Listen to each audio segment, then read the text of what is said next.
Quem dentre vós é sábio e inteligente? Mostre pelo seu bom trato as suas obras em mansidão de sabedoria. Meus queridos, é um privilégio estar na casa do nosso Deus, poder dele aprender e nessa manhã também anunciar a sua palavra. Hoje o sermão tem por título A Verdadeira Sabedoria. Iremos nos próximos minutos comparar a verdadeira sabedoria à falsa sabedoria e disso tirar lições para a nossa vida diária.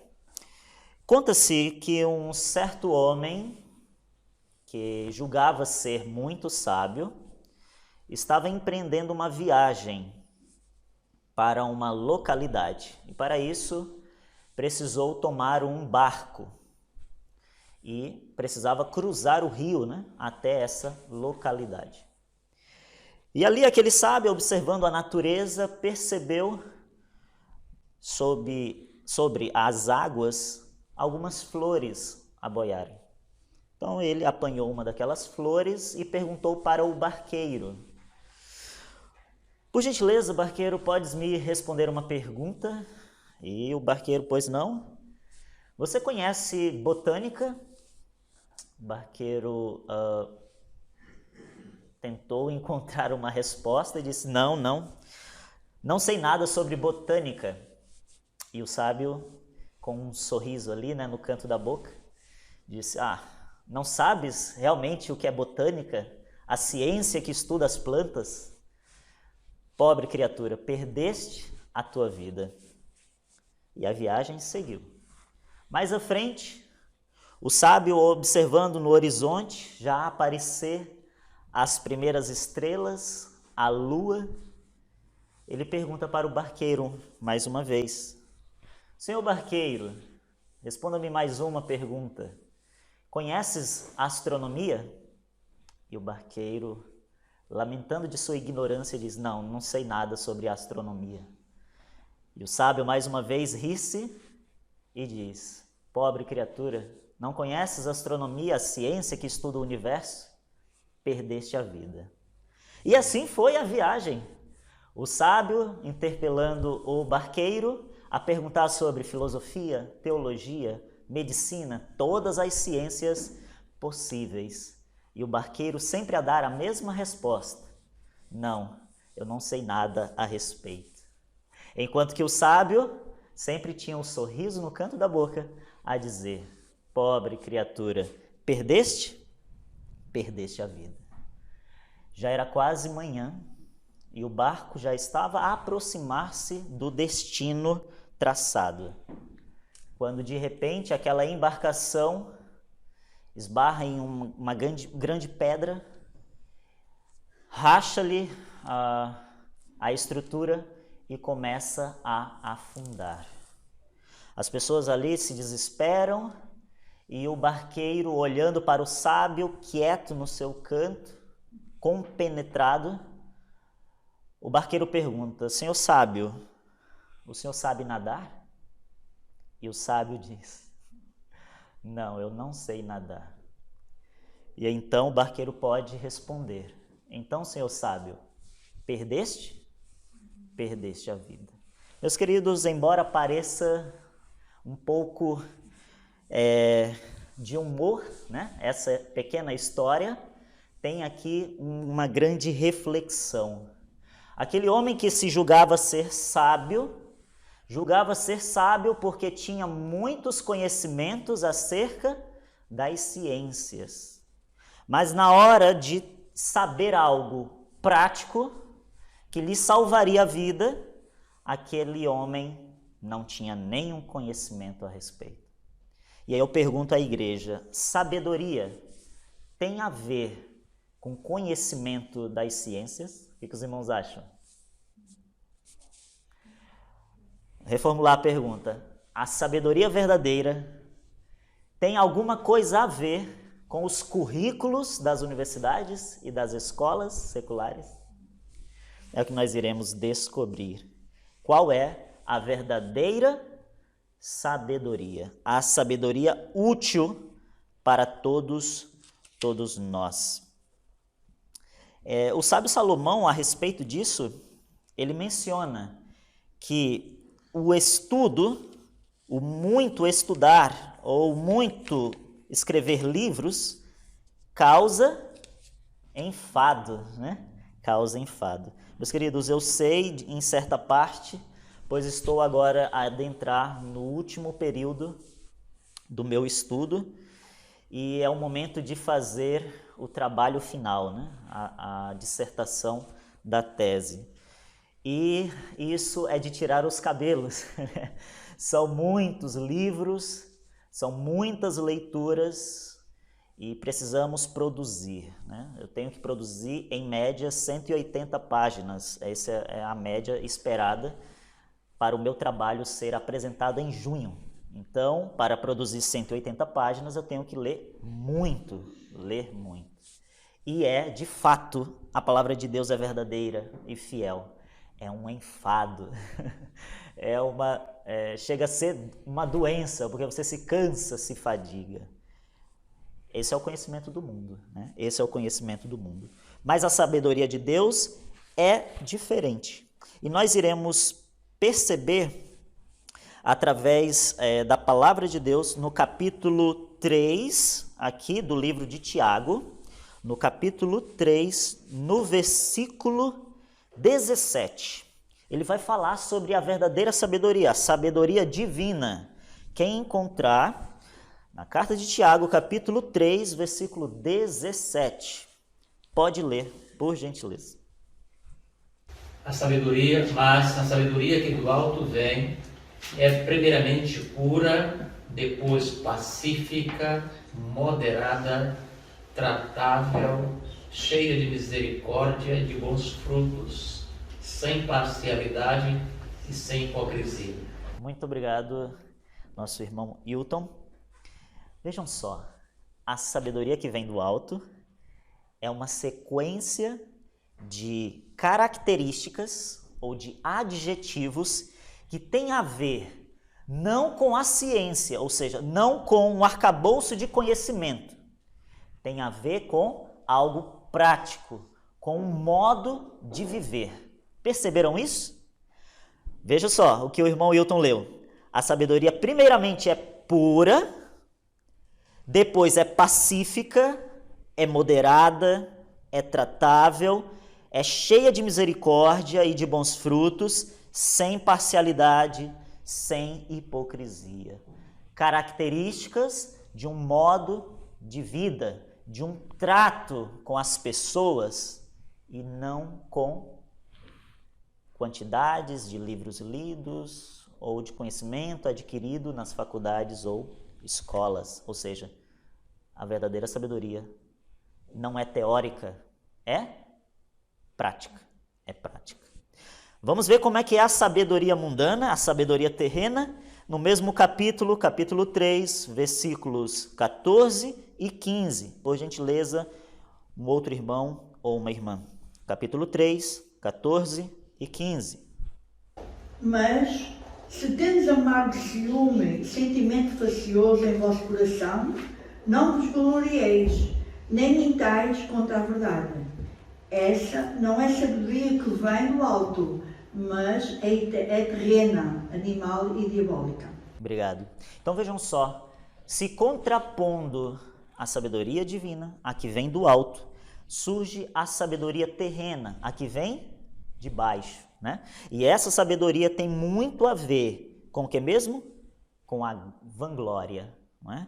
Com o orgulho, com a inveja, com o sentimento de competição faccioso.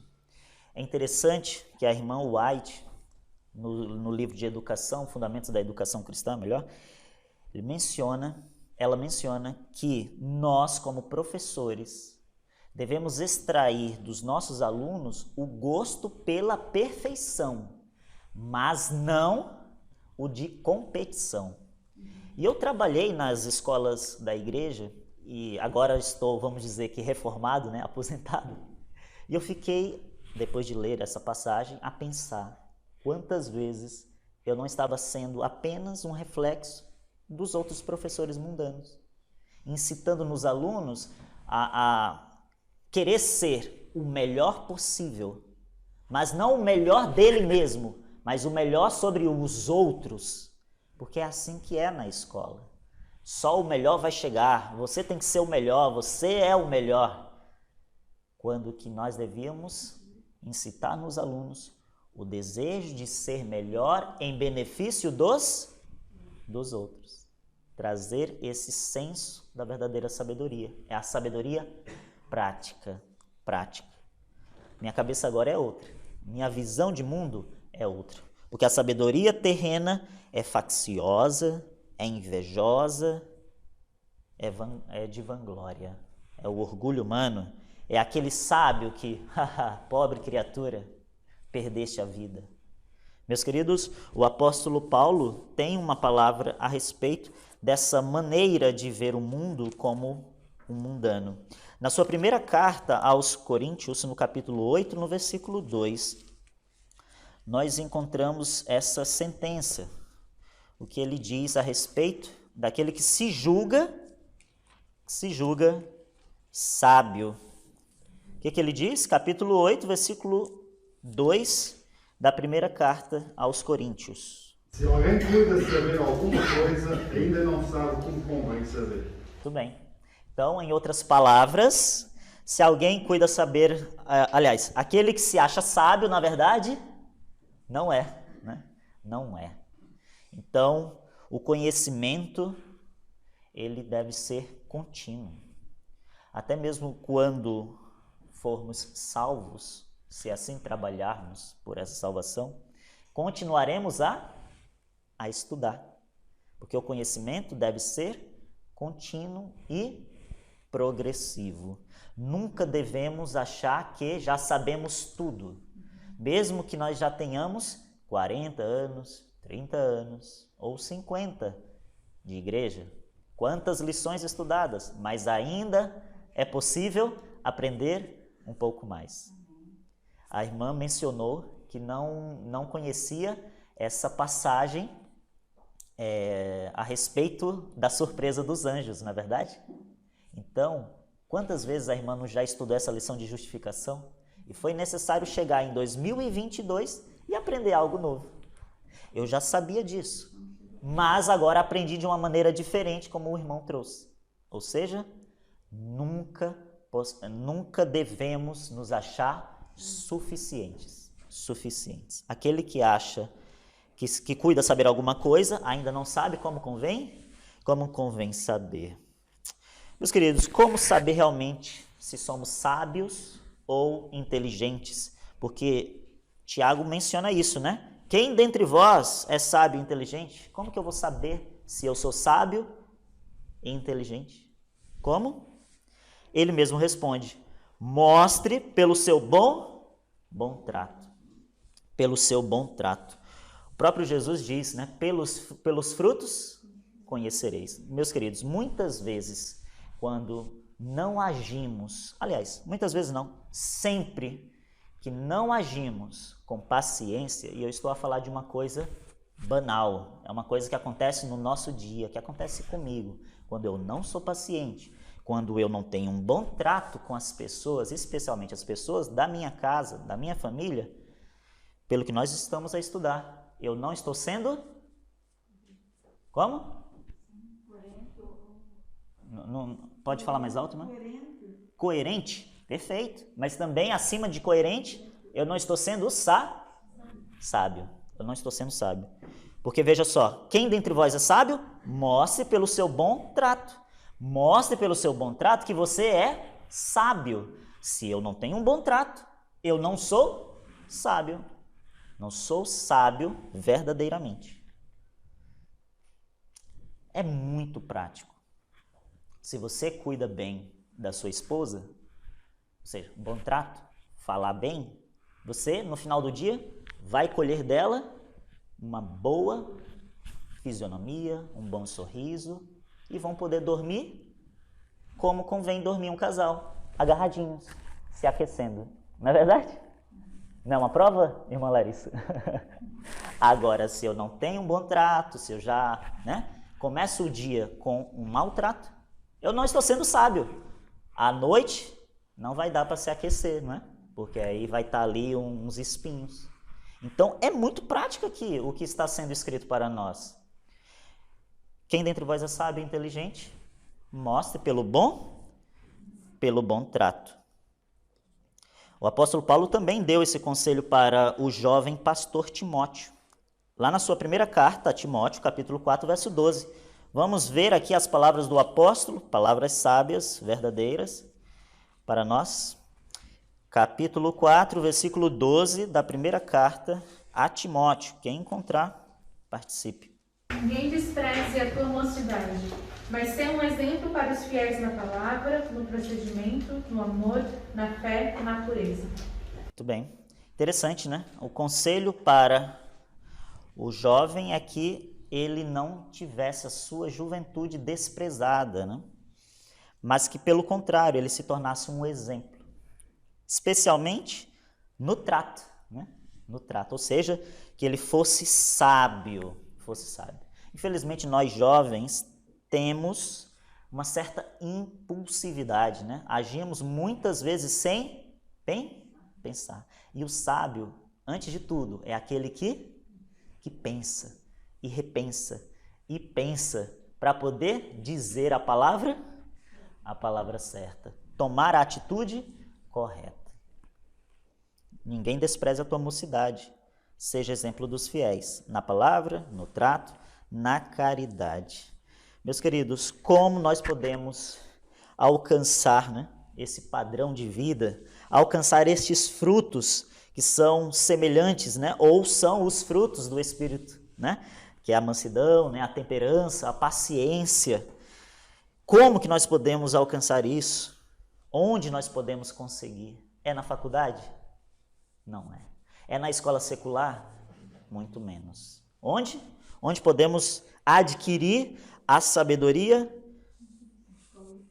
Na escola de Cristo. Muito bem. Nós podemos alcançar isso nos pés da cruz, né? Nos braços de Deus.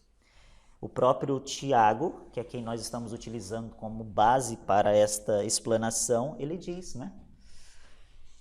Quem não tem sabedoria ou quem tem falta de sabedoria, peça a Deus. Vamos recorrer a esse texto? É no capítulo 1, no versículo 5 e 6.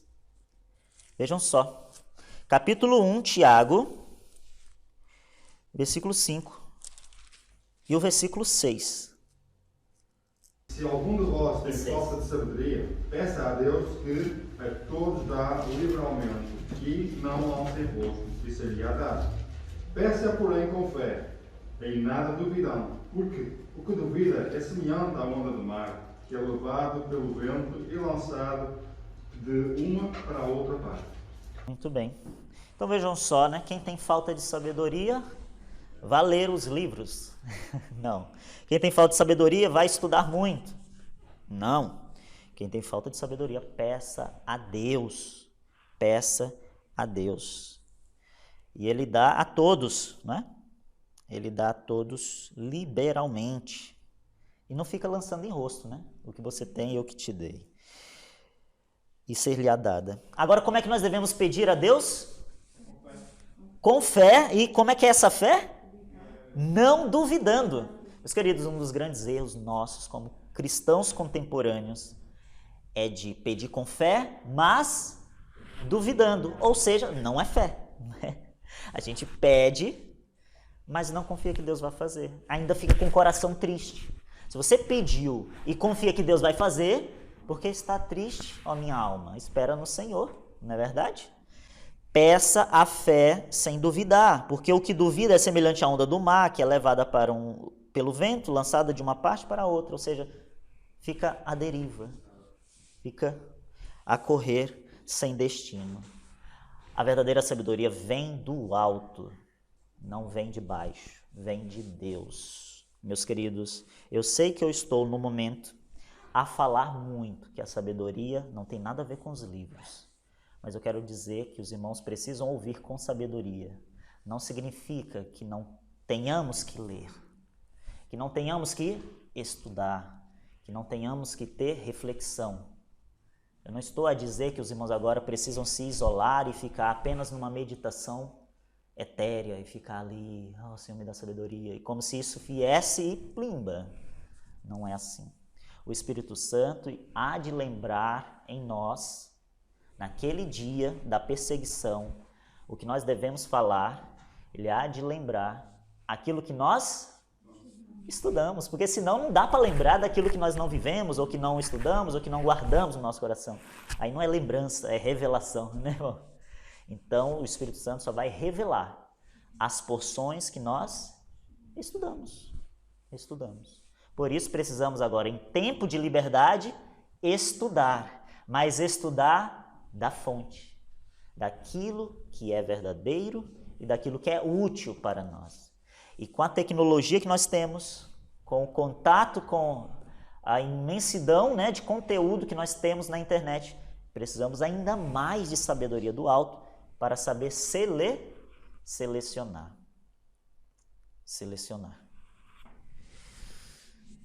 Um jovem, como muitos de nós, ou daqueles que já foram, tinha uma grande responsabilidade para assumir. E esse jovem tinha na figura de seu pai o grande exemplo. Seu pai havia sido uma personalidade muito conhecida e respeitada. E nós sabemos que quando o pai é assim, né, cheio de qualidade, cheio de características boas, a sociedade, as pessoas olham para o filho e esperam do filho não menos que a excelência. E muitos jovens se perdem por causa disso. Isso é muito fácil olhar no mundo secular. Filhos de jogadores de futebol, filhos de atores que são tão cobrados para serem iguais aos pais no talento, que eles não conseguem, eles cedem, né? Eles cedem à pressão. E esse jovem tinha uma grande responsabilidade. E era esperado dele, não menos que a excelência. Se você estivesse nessa condição, o que você faria? Difícil, não é? Difícil. Ele tomou a decisão correta. Ele foi muito sábio. E nós temos essa atitude descrita na Bíblia. Vamos ler? Está no primeiro livro aos Reis, no capítulo 3, no versículo 9. Dá, pois, a teu servo um coração entendido para julgar o teu povo, para que prudentemente discirna entre o bem e o mal, porque quem poderia julgar a este teu tão grande povo? Muito bem. O que esse jovem pediu? Um coração sábio, um coração entendido, um coração que pudesse discernir. Quem era esse jovem? Salomão. Quem foi o pai dele? Davi. Meus queridos, quando eu estive a meditar sobre esse momento da vida de Salomão, eu fiquei pensando, e se eu estivesse no lugar, o que eu faria? Porque eu sei o que é a cobrança que as pessoas fazem no filho por causa dos pais. E muitas vezes os filhos não têm a estrutura para suportar essa pressão, para lidar com a situação. E aquele jovem ia se tornar rei, depois do rei Davi, o rei mais famoso, mais querido de Israel. Que pressão estava na sua frente. E este jovem ajoelhou-se e pediu a Deus, conforme Tiago recomendou a nós. Quem tem falta de sabedoria, peça a Deus. E ele pediu, dá ao teu servo um coração sábio, um coração que discirna entre o que é correto e o que não é. E quão sábio ele se tornou, não é verdade? Era um jovem. Muitas vezes o mundo diz que a sabedoria vem com os anos, né? Ele era jovem e se tornou, segundo a palavra de Deus, o homem mais sábio de seu tempo, o homem mais sábio, que conseguia soluções impossíveis. Este era um jovem, mas pediu e encontrou a sabedoria na fonte correta. A sabedoria que vem do alto. Conta-se uma certa lenda da Idade Média, na época das perseguições católicas, né, aos protestantes. E uma jovem cristã estava a caminho do culto dominical, estava indo à igreja, quando ela percebeu uma carruagem a vir, muito veloz, né, no horizonte. E quanto mais a carruagem se aproximava, mais ela identificava características que a deixavam um bocado angustiada. Era a carruagem, né, da perseguição. E ela, e agora? Eles vão me interrogar. E eu não posso mentir. Então ela fez uma oração. Senhor Deus, me dá o teu Espírito Santo para que ele possa utilizar as palavras corretas na minha boca. E que eu não venha a mentir, mas que eu possa sair dessa situação e te honrar na tua casa de oração. Ela pediu sabedoria a Deus para uma situação difícil. Vida ou morte. Estava ali. A carruagem chegou. O oficial desceu e perguntou, para onde você vai? Complicado, né? Será que nós não iríamos mentir? Não, vou ali. Aquela jovem estava tranquila. Ela entregou a sua vida nas mãos de Deus. E a resposta dela foi essa. Eu estou indo para a casa do meu pai. Meu irmão mais velho morreu. E vai ser lido hoje o seu testemunho. E eu preciso ouvir. Ah, tá bem, pode passar. E a jovem foi. Irmãos, ela mentiu? Não. A sabedoria, ela vem do alto, a verdadeira sabedoria vem do alto. Ela antes é pura, né? É pura, é tratável. Muito bonito, não é? A irmã White também tem algo a acrescentar nessa manhã, em notas finais aqui dessa explanação. No livro, que é um apanhado de seus escritos, né? Primeiro volume de Mensagens Escolhidas. Só um momentinho. Mensagens Escolhidas, página 338. Aquele que se coloca sem reserva sob a guia do Espírito de Deus, descobrirá que sua mente se expande e se desenvolve. Meus queridos, o que aconteceu com os apóstolos? Eram homens simples, não tinham faculdade, não tinham escola secular. E agora se tornaram homens de poder na palavra. Sabiam se expressar, não tinham vergonha, eram destemidos. Por quê? Porque o seu cérebro se expandiu ao toque ou à atuação do Espírito de Deus. É tão bonito você ver a diferença dos filhos de Deus, ou seja, as crianças aqui da igreja, em comparação às crianças do mundo. Como é diferente, como as crianças da igreja, que são instruídas, que estudam a lição, que participam na igreja, como elas são desenvolvidas face às crianças do mundo. Os irmãos notem bem como é diferente. Por que é diferente? Aquele que se coloca sem reserva sob a guia do Espírito de Deus, descobrirá que sua mente se expande e se desenvolve. Obtém no serviço de Deus uma educação que não é unilateral e deficiente, nem forma um caráter unilateral, mas uma educação simétrica e cabal. Ou seja, o comportor, que é simples, que não tem estudo, mas que faz a sua meditação, que trabalha dia após dia, que prospera no seu trabalho, ele tem uma educação que não é unilateral ou deficiente. Na verdade, ele acabou de fazer uma faculdade, né? Como é que é dito, pastor? A faculdade... Oi? Como? Dos golpes duros, né?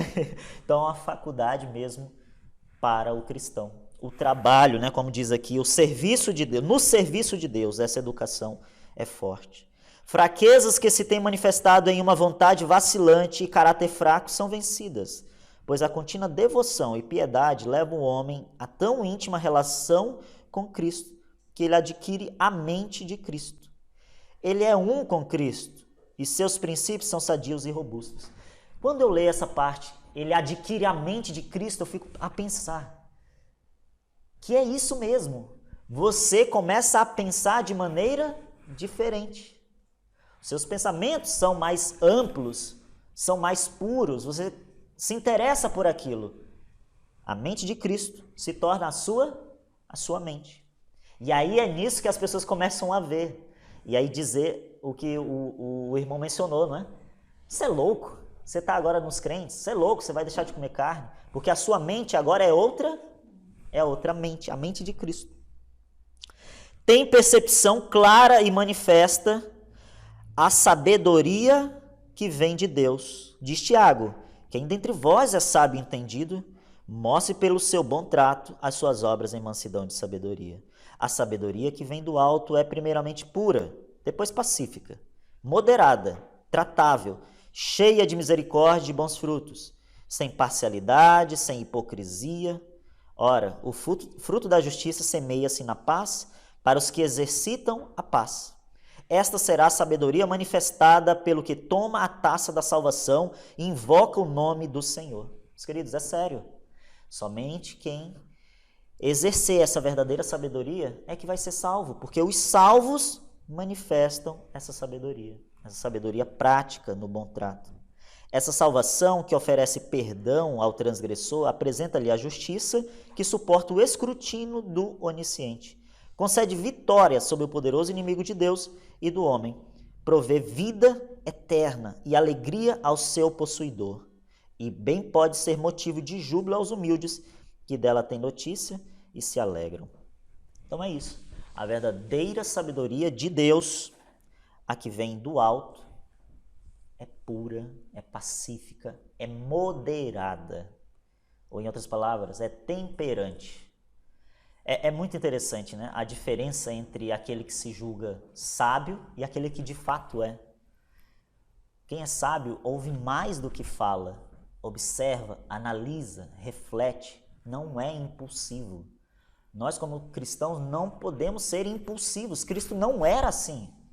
Cristo ouvia e aí dava ali agora os seus questionamentos, as suas respostas. E nós não queremos já sair como afoitos e muitas vezes nos tornamos como loucos, o contrário do sábio. Na Bíblia é o louco. Nos tornamos imprudentes, loucos e sandios. Deuteronômios 4, verso 6, o que está escrito acerca do povo de Deus? Capítulo 4, versículo 6. Pois, e fazei-os, porque esta será a vossa sabedoria e o vosso entendimento perante os olhos dos povos, que ouvirão todos esses estatutos e dirão: só este grande povo é gente sábia e inteligente. Amém. Então vejam só o que foi escrito do povo de Israel ali, depois que eles tomaram a decisão pela obediência a Deus, aos mandados e mandamentos do Senhor, é que agora seria essa, não é?